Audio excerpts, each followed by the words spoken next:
Welcome to the talk. I'm going to talk about Abu Dhabi Sub-Aqua Club, and I'm going to focus this on helping you understand a little bit. And so I'm going to offer you a bit of a guide to the UAE and Oman diving. So it's a UAE and Oman dive guide this evening. I'm Steven Winstanley. I'm going to be here for the next hour or so. What qualifies me to talk to you about the UAE is that I was the ex-diving officer of Abu Dhabi Sub-Aqua Club. So I actually know these dive sites reasonably well. So without further ado, let's hit the first slide. So first of all, what is the UAE? Everybody thinks the UAE is actually Dubai. Dubai is actually just one of the Emirates, which I'll discuss shortly. Dubai, what you'll find is where you get all the glitz and glamour of the UAE. The other main town and the capital of the UAE is actually Abu Dhabi, and in fact, most of the wealth of the country lies in that particular emirate. And of course, if you've been listening to the dive news recently, you might have heard about Deep Dive Dubai. And so as we have got a few of the pools over here, for example, Nemo 33 over in Belgium, Dubai has got to go one bigger, one better, one faster, one deeper, etc., and has produced a 60-meter diving swimming pool. I'm not going to say too much about it. I haven't dived it. I haven't seen it yet because of COVID. It will be on my agenda to go and have a little bit of an explore next time I go and visit the country. So that's, essentially, let's say a misconception about the UAE. And what I really want you to sort of start to envisage is more of the raw, naturalistic beauty of the country and of the dive sites around the country. So that's where we'll get to this evening. So let's find out where the UAE is. So we have a thing there called the Persian Gulf, or depending on which side of the channel you are, it could be called the English Channel or La Manche. It's either called the Arabian Gulf or the Persian Gulf, depending on which perspective you're looking at it. In that area, you might have noticed there is the UAE is actually quite close to Iran.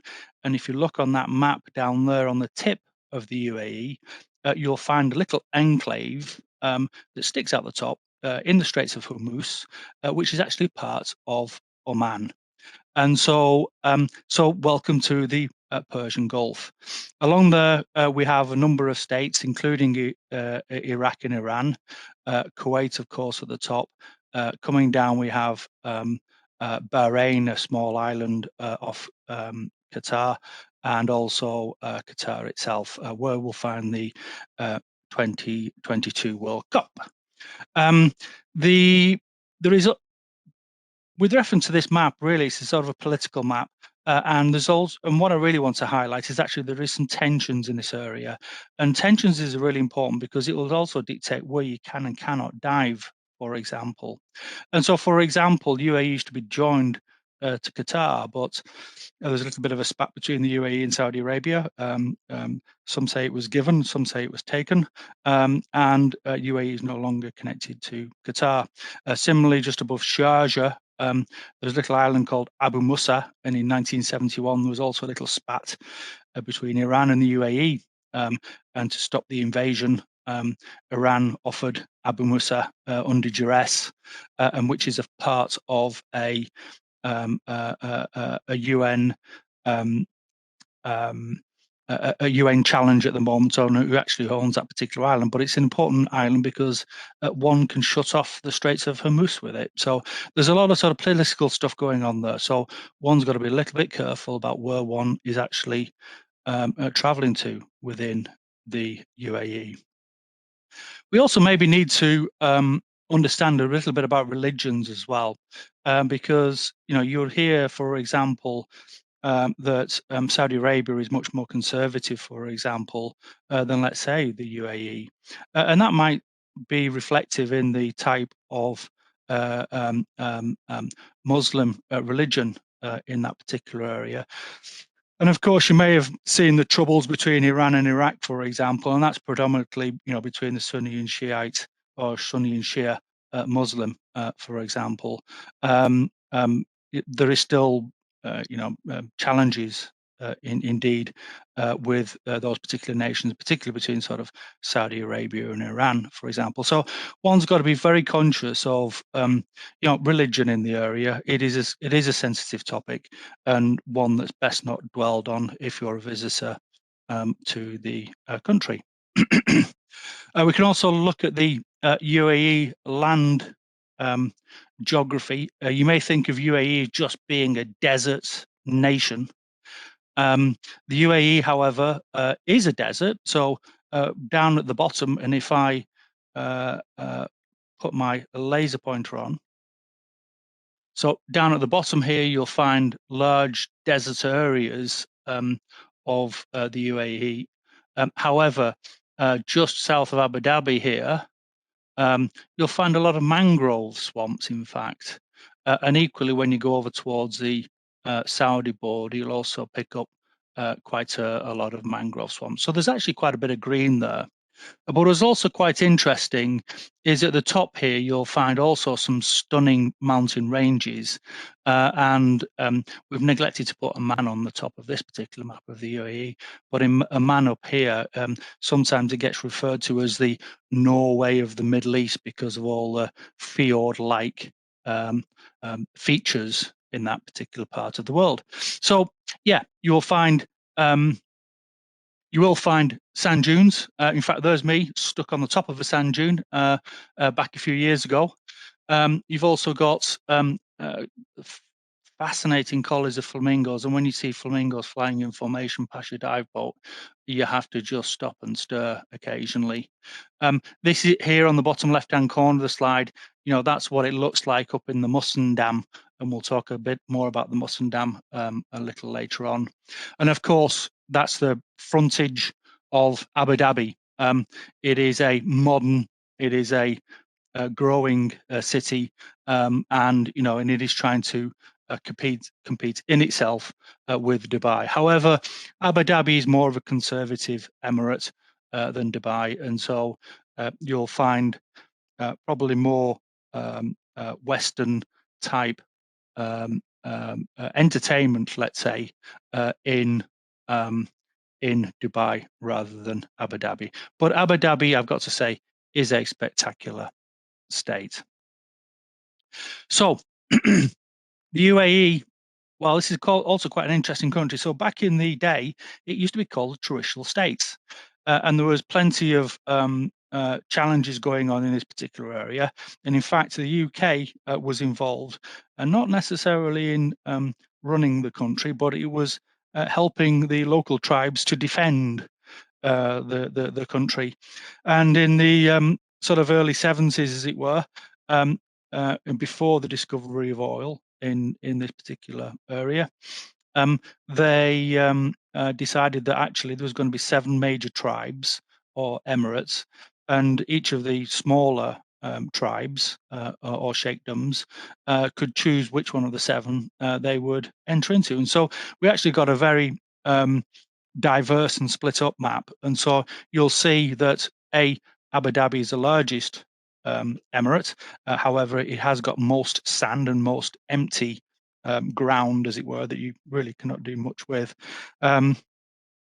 Dubai is, of course, next to that. You have Sharjah. Sharjah is actually quite a conservative country within the 7 emirates, and in fact, it is the only completely dry in terms of alcohol states, and so one must not drink in the emirate of Sharjah. And then you've got some of the smaller ones like Ajman, Aquarium, Ras-al-Gharab and Fujairah, and we'll talk a little bit more about Fujairah, particularly and Oman on the top. And no map of the UAE is complete without actually discussing, well, where is the oil? essentially, because as divers, we cannot dive anywhere near those particular oil fields. They are very sensitive in terms of working out where one can do one's diving. And if you also see from this particular map, is that majority of the oil fields here are actually fed into Abu Dhabi, and so Abu Dhabi owns most of these oil fields.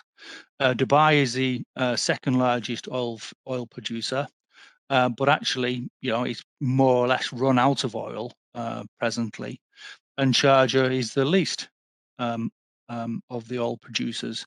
And so I would suggest maybe 90 or 95% of the wealth of the UAE remains with Abu Dhabi. So they have the phenomenal wealth. And because of security concerns around the Straits of Hormuz, and that's, and we need to think about the Straits of Hormuz because that's where we're going to go diving.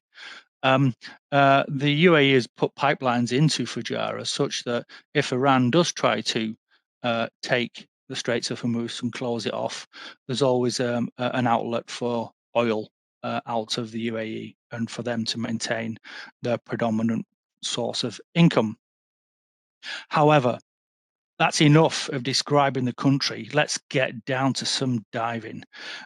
So what I'd like to do is just introduce the UAE in terms of dive sites, really. And so what we're looking at here is a map of the UAE. And what I've actually done is to put some overlays of some maps.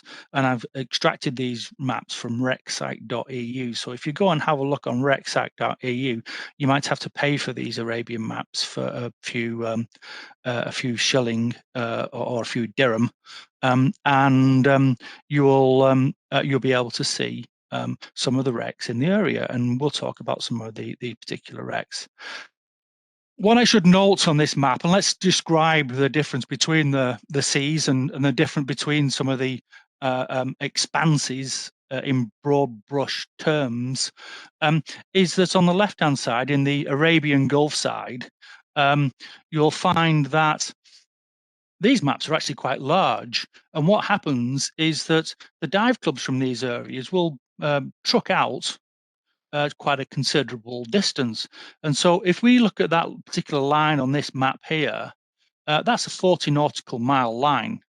And these dive clubs here will trek off 40 nautical miles out and 40 nautical miles back. And if you think that the narrowest point of the English Channel is 22 miles wide, they're effectively crossing the English Channel 4 times in that dive day. And so that's some of the distances that these guys travel. But they have the equipment to do it. And of course, as well, they have the price of fuel to do it because it is exceedingly cheap to fill up some of these gas guzzling boats in this particular part of the world. And so what you'll notice here is actually this side of the Arabian Gulf here is actually quite shallow. And you need to go out to 30 miles thereabouts in order to get about 30 meters deep. And so you can go out quite a considerable distance and keep that reasonable amount of depth. On the other side, however, we refer to this as the Indian Ocean side. These maps are actually quite narrow if you look at them. And so where my laser pointer is at the moment is you'll get typical depths there of over 2,000 meters deep. And so you, of course, you're not going to be able to dive those particular out in those particular distances. And so therefore, all the diving is relatively close into this shore. And the difference between the deep and the shallow also has a very big bearing, actually, on the temperature of the water. So in the Persian Gulf side, for example, the water is slightly warmer. In fact, it can be considerably warmer. And the guys who go diving in this particular part of the world during the summer will prefer to go diving on the Gulf side in order to be able to keep their body temperatures down in terms of diving in the cooler water. And because also the water is quite warm on the Persian Gulf side, we get a lot of evaporation of water, which then also translates into a more salty sea. and so therefore it is far more saline on the Persian Gulf side or on the Arabian Gulf side than on the Indian Ocean side. This means that when you're diving on between the two different coasts, you've got to add extra lead to your weight belt when you're diving on the Persian Gulf side of the UAE. Equally, also one needs to just consider, because while we're on the subject of temperature and the heat in the water, is that typically during the summer, and you'll see maybe on some of the photographs and the little clips of video that I've got, some of the guys are actually utilizing shorts and t-shirts, for example, at quite deep depths, and typically that is your dive suit in the summer, shorts and t-shirt, and that's it. Some people utilize what we refer to as sting suits, which are basically an all-in-one lycra suit. So that just stops the jellyfish stings if there's any jellyfish in the water. And possibly when we go into winter, we may be considering 3mm wetsuits, or even maybe putting a shorty over the top of a 3mm wetsuit, for example. And so, therefore, we're more concerned about heat exposure in and around this particular area rather than which we typically get in the UK, concerns about the cold. On this particular map as well, what I've highlighted too, and I'll draw my attention to it, and we'll come back to this map repeatedly because I would like to describe how we're going to get around the UAE with some of the dive sites, is that we've got actually 4 BSAC clubs in the UAE. There's Abu Dhabi Sub-Aqua Club, which is a part of an organisation called The Club, which is almost like a small enclave of Westernism, as it were, in near the MENA, or near the harbour port of Abu Dhabi Island. And there's also ADMA. ADMA is more of a closed type of BSAC club in the sense that it is associated with a company rather than open to all. Going slightly higher up, we've got the Desert Sports Diving Club, or DSDC. Now, they've been having a bit of trouble, and again, we'll come on to the subject of regulation and laws and influences of the government, but essentially one had to have, in the state of Dubai or the Emirate of Dubai, rules about organized clubs. And so one had to get licensing conditions, but then there was also rules about the fact that you had to have a person as an owner of a vessel, and that person had to be on that vessel every time it left port. And also, every time you wanted to leave port, you had to fax the Coast Guard 24 hours in advance in order to allow that boat to leave the harbour. And so Dubai put quite strict controls on pleasure boating in that particular zone. And so some of DSDC, in fact, the last I heard of it, the DSD equipment is in a lockup next to or within Sharjah Wanderers, and Sharjah Wanderers is another sort of expat type club, which is open to all nationalities, including Emiratis, and they haul out of Sharjah, and they dive down in towards the areas of Dubai, but they're launching themselves from Sharjah, so they don't have as much issue as Dubai Club did. But I think nowadays, I'm not sure if Dubai has dispersed that particular dive club, so one has to just one has to do with one's own research if one wants to sort of contact these particular clubs. So let's go and have a look at some of these dive sites. So for completeness, I'm going to talk about an area along the south coast or along the Abu Dhabi coast. And in fact, even though one wants to go diving there, one is unable to go diving in much of this particular area because it is a marine reserve. And in fact, it has been said, and I've never actually seen them when I used to go diving there, is it's the world's second largest colony of dugong that live just in this particular area. There is also some sites of UNESCO scientific interest. And so there's a few islands there that have been designated such. And in fact, if I move on to the next slide, and so this is the area here. And in fact, you can also visit Subinur, Sabanias, beg your pardon. And that is essentially which was Sheikh Zayed's Long Leak Safari Park, so you'll get cheetahs and zebras and all the rest of it around there. But for completeness, this is an area that's full of mangrove swamps, dugong, the flamingos, for example, love the mangroves. But access to that area is extremely difficult to get to go diving in that particular zone. But I just wanted to mention it for completeness. Going on, this is where Adma and Abu Dhabi would just haul on the normal days out. And typically they would dive quite local near in, for example, with ocean divers in the sort of 5 to 10 meter zone. So we have a beautiful hard coral in this particular area here called Ras-al-Gharab. And going out, we have this type of area or this type of seabed, which is near a place called Delta Buoy. However, there is some wrecks of note in this area. There is the further out, about 30 miles out, is the wreck of the Hannon, and I'll show you a little bit of a video of the wreck of the Hannon coming up. But equally, going further north here along this coast, we have the Ludwig, Lion City, and the Jasm.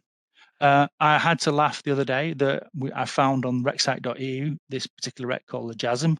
The reason why it was called the Jasm was that one of our members, Robin Wilbon, discovered the wreck, and he was walking along the beach trying to work out the name of the wreck, and he was trying to find from the local fishermen what it was called. And one of the gentlemen said, "Oh, you've got to go and talk to the guy down the beach there, a guy called Jasm, and he'll tell you." So he walked to the guy called Jasm, and he said, "No, I don't know, but you need to talk to the next guy along called Jasm, and he'll tell you." And he went to the next guy along, and the next guy along said, "No, I don't know. You have to go talk to Jasm." And so on the third Jasm, he asked, and Jasm turned around and said, "I just don't know." And so they ended the wreck being called the Jasm. So that is a bit of a history of that particular part of the world. However, enough of that. Let's have a little look at the Delta Buoy, if this works, and I hope it does.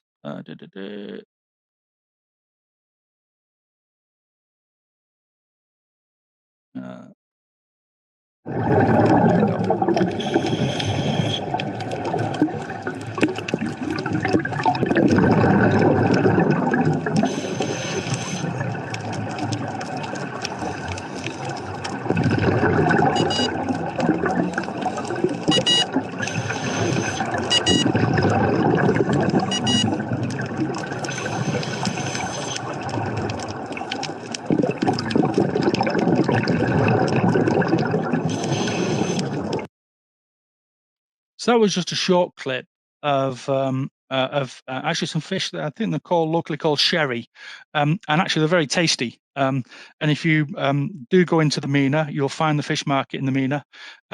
Do order yourself some prawn and fish, and take it to the guys who gut it all for you at the side of the MENA. And you've also got some barbecue or people who barbecue it for you, and you can sit on the edges of the port and eat your fish like you would eat fish and chips in the UK. However, enough of sherries. Let's have a look at actually one of the wrecks, and this is a wreck called the Hannon that I pointed to slightly earlier.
And there we go. That's just a little taster of a wreck called the Hannon in that particular case.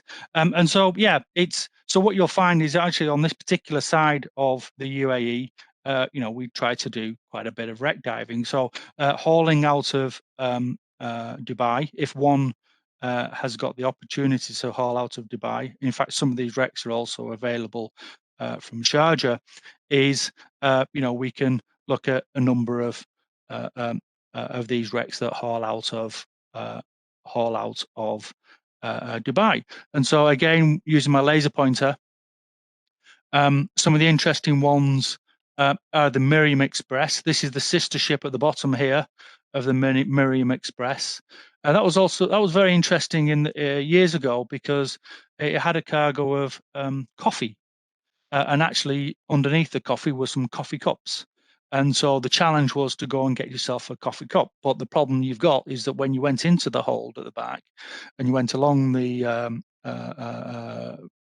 wreck, you were literally putting your hand into this coffee, and all this coffee granules were rising up into the water column. You then suddenly had a zero visibility dive as you search for your coffee cup. And so that was also quite an interesting wreck. This wreck here, this quite large freighter, is the Ajman Glory, I believe it is. And I'm just looking for the Ajman Glory on the particular slide, but I can't see it. I think the Ajman Glory, bear with me. No, I can't see the Ajman Glory. It's in there somewhere. I think it may just be off the it may just be off this particular chart, but it's not far away from Dubai. So that's one of the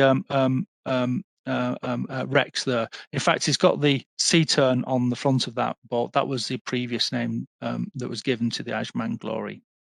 And also, this particular feature here, which is actually a fascinating feature, is actually the Derrick number 1.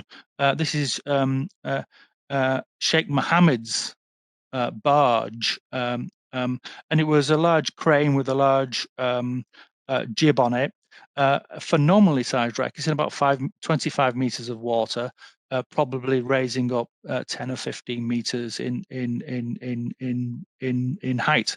And so it's a really interesting dive to go out and see that. But again, being able to exit from Dubai has been problematic over the years.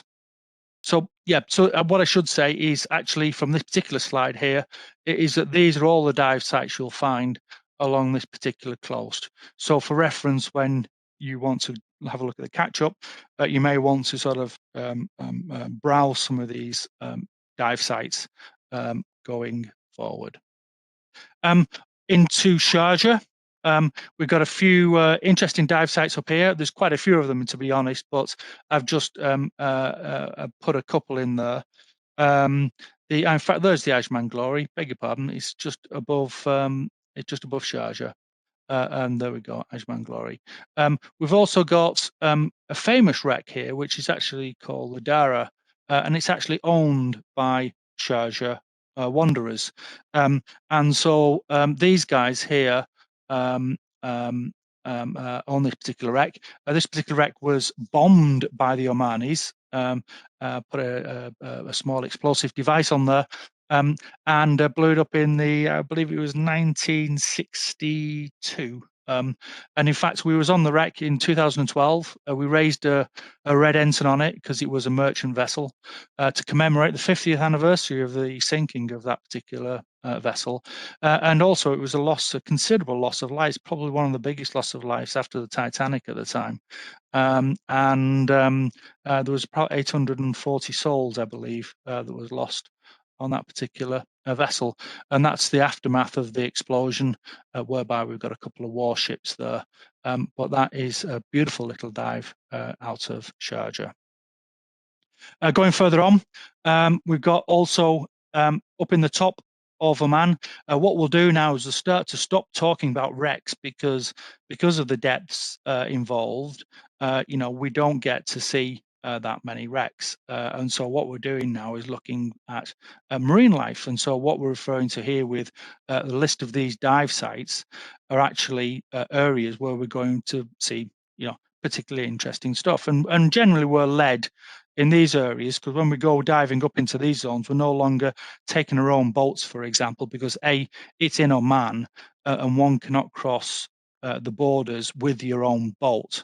And so therefore you have to use charter boats when you go into Omani territories because they will not allow UAE boats to go into their waters. And so what do we see? Well, this is what we call the Norway of the UAE. We have all these fjord-like structures. There is currents running in and out around the Straits of Hormuz. It's an extremely pretty area. You'll get Mola Mola, for example, up there. You get beautiful, stunning coral patches.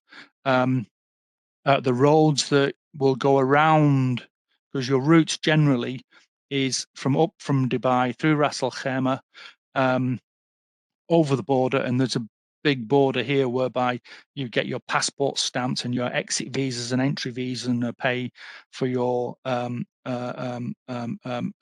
visa requirements, for example, and you'll drive up to Kasab.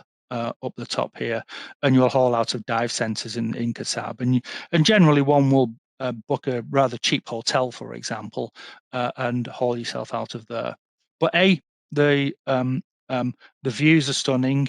The underwater corals are out of this world, and you'll get to see some quite interesting critters because of the clarity of the water, and also you have the particular depth. Going on a little bit, we also dive this particular area. Now, this particular area is interesting because one attacks it not from this particular border post here. But you cross it. You cross the border in a place called Dibba, which is down on the UAE side, and this is basically an army checkpoint. There is no passport control. It is you literally just drive across, and also one would need an invitation from the dive boat skipper. So you basically hand over or show them your faxed invitation, for example, and that's how you would get through the border of Dibba at that particular point. And there you would collect some dhows. And this is like hardboat diving in the UK. And you would get a dhow and they would take you up to the peninsula. And they might even take you right up to the top of the peninsula if you're diving. We'll typically dive for the weekend when we go in this particular zone here. So I'd recommend, if you wanted to arrange a dive trip, for example, would be to, look at some of the dive boats out of Dibba and go dive this particular area here. And in this particular area, what are we expecting to see? Well, we're expecting to see quite a lot of stuff. So, for example, eagle rays, torpedo rays. We have crazy things called slipper lobsters. We also have a whale shark season. So again, if you wanted to go see whale shark, for example, the season is typically August through to about the end of October is when you would actually see whale shark in this particular zone. And there we have our hard bolts, and so we'll be living on these for the weekend, typically sleeping on deck. And you can see a picture here of what actually one of those decks of those dhows actually looks like. The picture at the top, that's Lima Rock. It's really good to hang off just the points here where the current rushes past. This is where you'll get to see these eagle rays. Absolutely stunning sight, and you just literally, hold on to the rock, put your head above in the current, and all these eagle rays will be swimming past you, and it's quite stunning. On the other side of the rock, though, we've also got a bit of a chimney, which is quite an interesting dive site. But again, a nice little area to see some really interesting life. Going a bit, so going a bit further down. Going a bit further down. So actually, I'm going to look at not this red area, but I'm going to be looking at the area from Khor Fakkan to Fujairah. So that's the next square down. In fact, so there's a bit of an error in my slide. It is quite a popular dive area. So Abu Dhabi used to have a villa in Khor Fakkan, and we used to have our own dive bolts stationed here. So we had two dive bolts, one for the big one for the Abu Dhabi coast, and the small one for the Indian Ocean coast. But we then subsequently moved our bolts down to the port of Fujairah, which is where my pointer is indicating here. And in these areas, we've typically got up the top. We've got it is Inch Cape 2, I believe it's up at the top. We've got, sorry, Inch Cape 1, I think it's up at the top. We've got the car cemetery somewhere in here. Shark Island, Inch Cape 2 is here.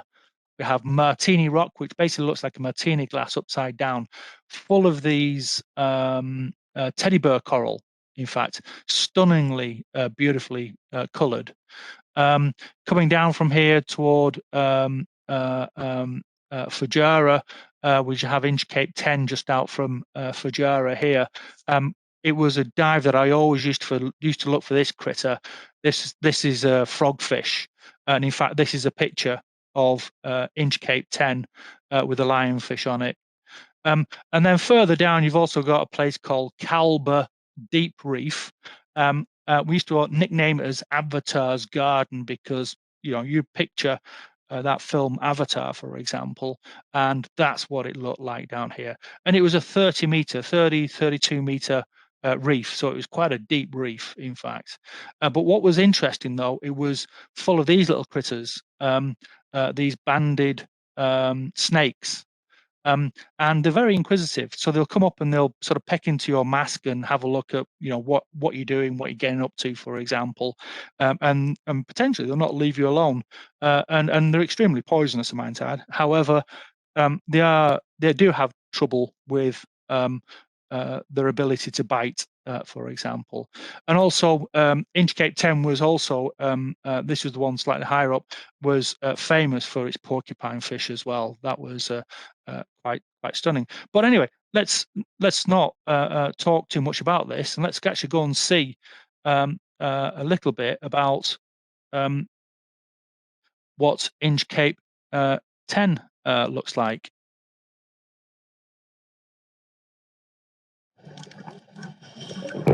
Now this is a female Arabian boxfish. The male ones are a little bit more colourful. And that's on the bow rail of the wreck.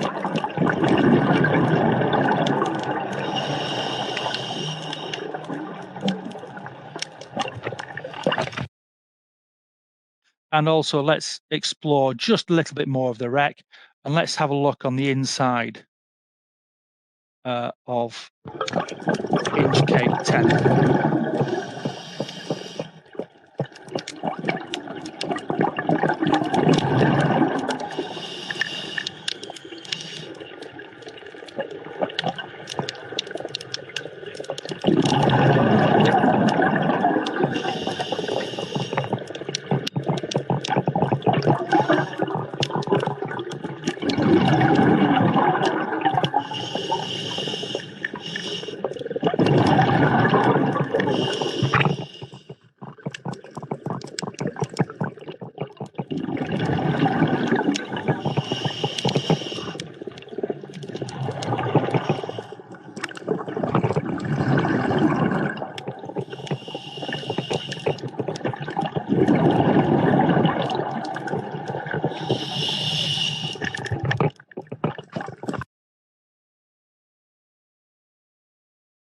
Okay, so that was Inch Cape 10. So let's go back to where we are. So this is the Fujairah, and uh, it, we said that actually it gets quite deep going offshore, and so here we have um, uh, Fujairah technical diving.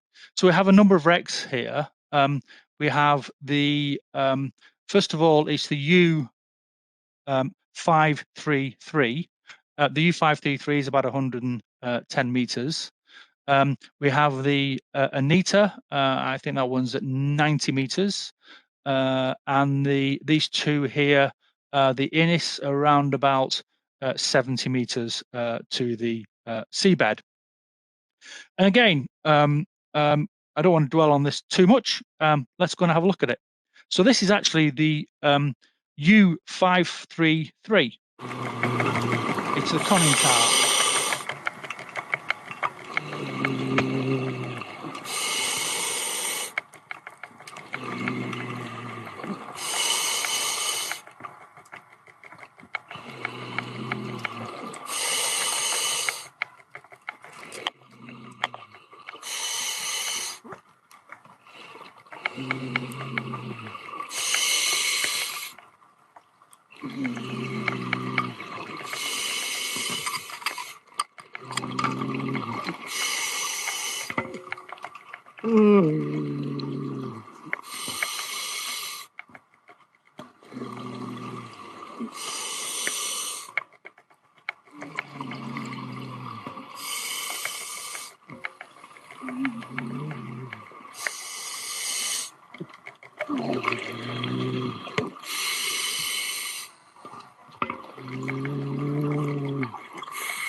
And if you notice there, guys are not using hoods or gloves, and they're probably in shorties down at 110 meters.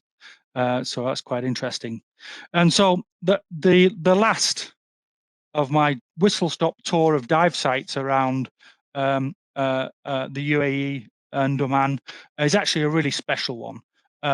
So in my mind, this is probably one of the most spectacular areas down at the bottom there, and I enjoyed diving this particular area so much. And this is the Demaniate Islands, and so if you look at the map here, that's a series of islands here, and as you can see, it goes off to 1,000 meters deep. Quite not very far out. And you'll see that these are the Demaniats from above, and they look, quite jagged, as it were. However, there are dive sites on there. There's one particular one called the Aquarium, and it really is just like diving in an aquarium. You'll get leopard shark, you'll get whale shark, you'll get every form of Murray eel, for example, trevally, and also what we were particularly interested when we were diving around the UAE was the seahorses, and they're quite substantial size seahorses. But what the interesting thing was that you'd always find the seahorses when you got the sort of thermal climb, so down below 25 meters in this particular area. When it just gets a little bit chilly, that's when you start to hunt for your seahorses. And so this is definitely an area worthwhile exploring. And also, just to clarify, is that actually, camping on the shoreline, that's the way it's done. So if you want to go on a cheap dive holiday, for example, just racking up off the beach and getting yourself a dive school to pick you up off the beach and drive you to the Demaniats, well, yeah, you crack on. On occasion, we stayed in a hotel near Suwadi, and took the boat out from the hotel in Suwadi toward the Demaniate Islands, but it's exceedingly beautiful place. And just for reference, what I've done there is just put a few references to which of the dive sites are along those Demaniate Islands. So let's go through a whistle-stop tour of the next set of slides. So I've done all the dive sites around the UAE, and so then when do we want to dive the UAE or Oman? We have to be careful because as non-native people to the particular land, and I'm referring really to tourists who just rack up there. If you just get dropped into the UAE and Oman in the height of summer, you'll find it completely unbearable. It is even at night at 30 odd degrees, for example, when it's cool. You'll find it very difficult to be comfortable, and certainly when the temperatures are up at 47 degrees centigrade, well above your body temperatures, you're literally moving from air conditioning unit to air conditioning unit. And so, to go diving, typically, as I mentioned early on, one would be diving out into the Indian Ocean side and getting yourselves into the cooler water in order to try and keep your body chilled. So that is the air temperatures around the UAE. So again, you've got to think, well, actually, in this area here, this is probably from August through to October is where you're going to get your whale shark coming in the in the Oman. In the Musandam in Oman, for example, and so that's when you want to start to consider maybe that might be the optimum time. But it is also very, very pleasant diving actually in the sort of November through to February times as well. So definitely a winter dive destination, not a summer dive destination. Equally, the water temperature. Interesting enough, when I first went diving onto Delta Buoy, which was at 15 meters deep, in April, I couldn't clear my mask. The reason why I couldn't clear my mask was that fact that I was sweating because it was 33 degrees centigrade at 15 meters deep.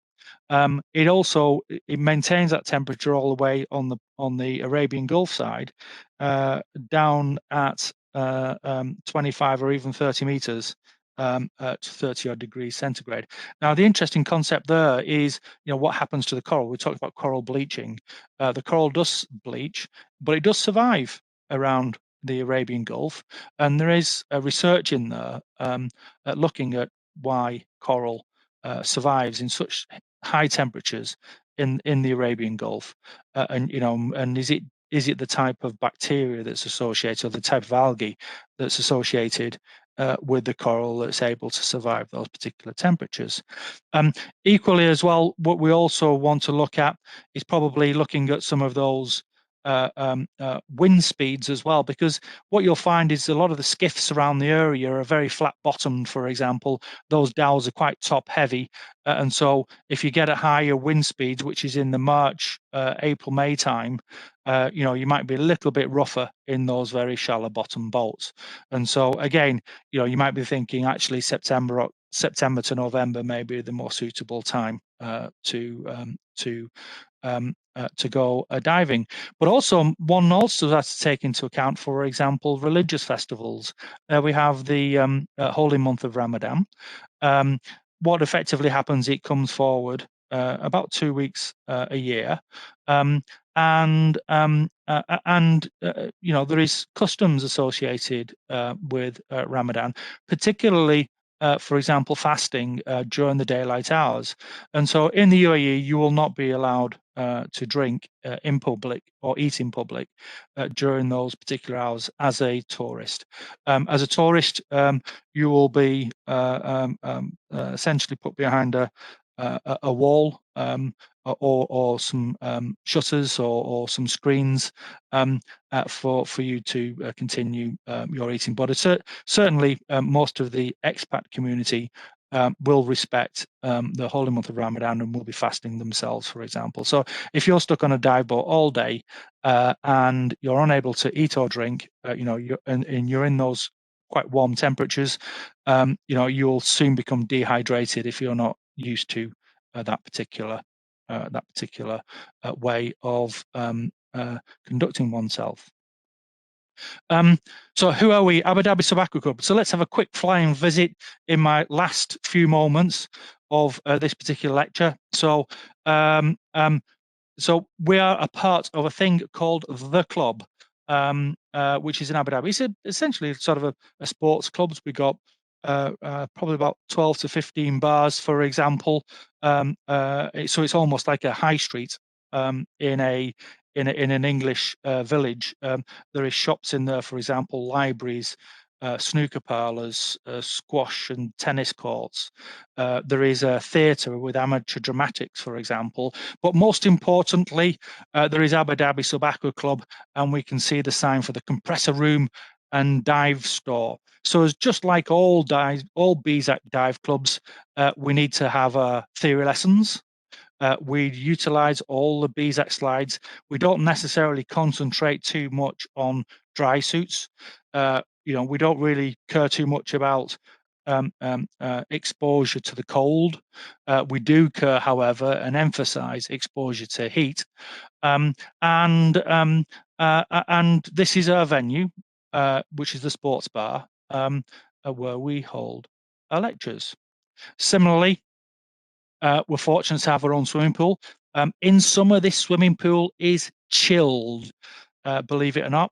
It's got a heating in winter and it's got chilling in summer, and so therefore you can swim in this year round. And also in summer, what happens is the guys will put covers over the top, high covers, so that you're swimming in the shade. Certainly, it's important for the youngsters around the community in order to protect them from the high ultraviolet light. We've also got, for example, a compressor room where we have our own compressor. We have our own oxygen as well. So we mix our own trimix. The yellow bank there at the bottom is where we do our pre-mixing of gases. We also have a little bit of helium at the back there. So it's a small Bauer compressor. We've also got a portable Hamworthy, which is to the left at the bottom of that, but it is seldom used. We have a number of dive kit as well, just for the fact that we have a migratory membership, because people do come and go according to the way of working, and generally we will supply all the cylinders. So we've got over 50 cylinders in those racks, and we supply all the weight belts, for example, and so all the heavy stuff is supplied by ourselves. We also have two club boats. We have Sapphire. That is essentially, nowadays, it is because of COVID, it is actually back in Abu Dhabi, and it's actually shared amongst a number of different clubs, including the sailing club, for example. But we also have Calypso 1, which is a much bigger boat. It has twin 250 horse engines on the back of it. The small boat has twin 140s. On the back of that particular boat. So, and these will get us that 40 miles, for example, doing about 35 to 38 knots of speed quite comfortably. And we'll have about 12 divers on the bigger boat with 2 tanks each for the day's diving. And at the top there, we have our own launch vehicle as well. Or in fact, the club has a launch vehicle. And so let's have a look at, let's go and escape the let's go and escape the the club. So there is a clubhouse. This is the pontoon, and here is the boat, hopefully.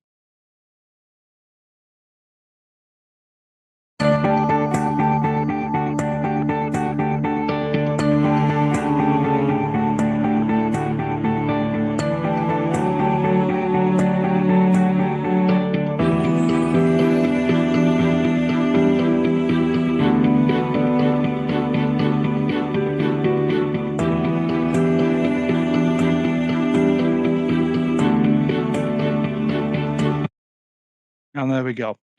we just escaped towards Ras-al-Gharab by the looks of it in that particular instance. I talked about club boats. Like you, we also go hard boat diving, but as pointed out slightly earlier, we go diving on our own dhows, and so it's very different type of hard boat diving to what is seen in the UK. So, what authorities are there? Well, we do have the Coast Guard.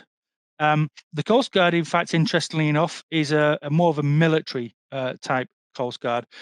When one wants to enter and exit port, one has to go around to the Coast Guard station, for example, and give them your documents, also give them your identity card, and they will take details of who is leaving and who is coming back into port. So it's very much regulated, but with Abu Dhabi, you can do that more or less on demand nowadays. There has been some more restrictions over the last few years, and the government does keep sort of changing their minds on what one can do. So, for example, they needed to see licensed skippers for one time. So, therefore, if you were not a licensed skipper, you were not allowed to take the boat out. So, they had to have particular licensing regimes, etc. Interesting enough, each of the dive boats have got one of these, which is actually in a metal box with a GPS connected to it and a battery backup. This is sort of like a tracking device. You're unable to see the output of it. It's sent to so it's on your boat, and that device sends the position information to the Coast Guard in order for them to monitor where you are at all times. Equally, the VHFs in the UAE typically have only got 3 channels to them. But what you'll find is that those 3 channels are almost utilized like walkie-talkies, and there isn't the same discipline on the VHF as you would find in the UK. And also, we've had trouble in the past whereby I was actually on a sinking boat, and we did radio the Coast Guard, and to cut a long story short, the best they could do was to get out to us tomorrow, and we was going down by the bow at quite a rate, and so actually we purchased eventually, after we got back to shore, we purchased an EPIRB, but this EPIRB was actually registered in the UK, so that when we flick off the EPIRB, it doesn't talk to the UAE Coast Guard, it talks to the British Coast Guard, and the British Coast Guard will then give the UAE Coast Guard a call saying, "Here, we've got a distress signal." So Falmouth will then coordinate the rescue. So it was one of the little bits of tricks that we did in order to make sure that we were going to get rescued again. But with any dive boat, we have to have all these licenses. So what we'll see here, for example, is a registration document for the boat, a safety capacity document for the boat. We'll also get a vessel registry certificate for the boat. That's the VHF certificate. And most importantly, the one in the middle is an annual diving certificate. So we have to ask the government if we can go diving, and only registered people can go diving within the UAE. We also have some challenges also with military vessels around the coast. Unfortunately, an American vessel was approached quickly by a skiff, and the American vessel opened up fire just outside of Dubai, and unfortunately killed a couple of people on that particular occasion. So yeah, one does not approach military vessels of any type in this particular zone. Also, we are limited in terms of our access to hyperbaric chambers. So, for example, I wanted to do a visit to the chamber to just explore what it was like, to introduce our divers to the environment, and was in no uncertain terms were told, this is a military base, you're unwelcome to see the hyperbaric chamber. And they basically said, well, if you are in trouble, give us a ring and we'll see what we can do. There is 2 hyperbaric chambers, two, maybe another one. In the UAE, there is one associated with Abu Dhabi in the Zayed Military Hospital. The other one is in the Aqua Diving Service, which is basically a commercial organization to facilitate diving on oil rigs, for example, and so they'll be able to facilitate recompression. We also have another company called Zala Shipping. Again, these are not necessarily open all the time, and you just have to ring round. And bear in mind, if you were diving up in Dibba, for example, or doing those technical divers in Fujairah, you've got a considerable drive, maybe 6 hours, 4 to 6 hours, for example, in order to get you over to Dubai. Equally, if you're in the tip of in the Straits of Hormuz, you could be looking at 8 to 10 hours to get the dhow back, to cross the border, to drive all the way back. So you could be a considerable distance away from these recompression chambers. And there is a number of interesting phone numbers there as well. And one of my final slides is you also need to socially survive. We are talking about a different culture, and we need to respect the country that we're going to visit. And so therefore, we have a number of, how would I say, a little bit of guidance, should we say, in what we should be doing. So therefore, public displays of affection are not necessarily welcome.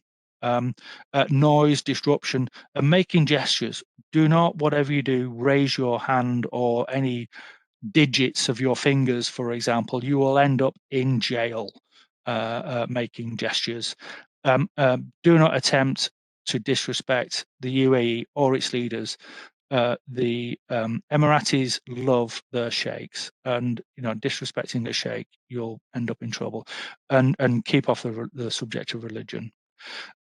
Never be under the influence of alcohol in public. In Sharjah is, as I mentioned early part of the presentation, is a non-drinking emirate.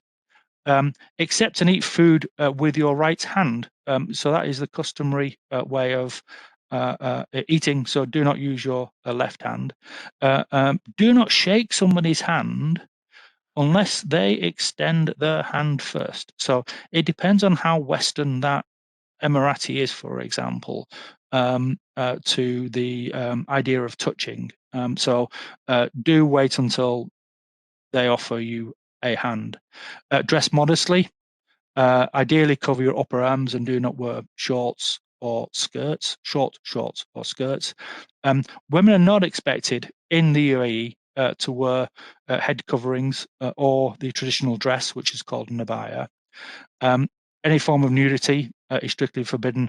We have so many complaints of Chesil Cove, for example, from the locals.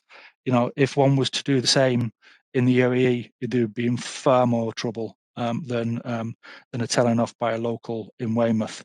Swimwear is for the beach only, water parks and swimming pools. Also importantly, there has been people who have been locked up for taking photos of government buildings and military installations.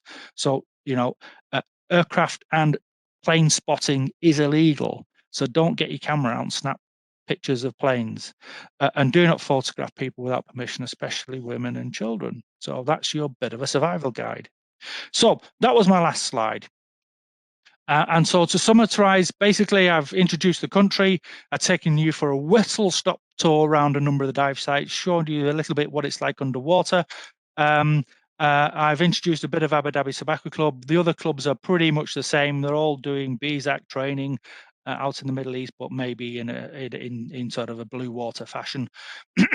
And also, there is facilities out there if you were to look at for an expedition. So on that note, my hour is gone, and I will end the presentation. I will open myself up for questions, and let me just sort out the audio.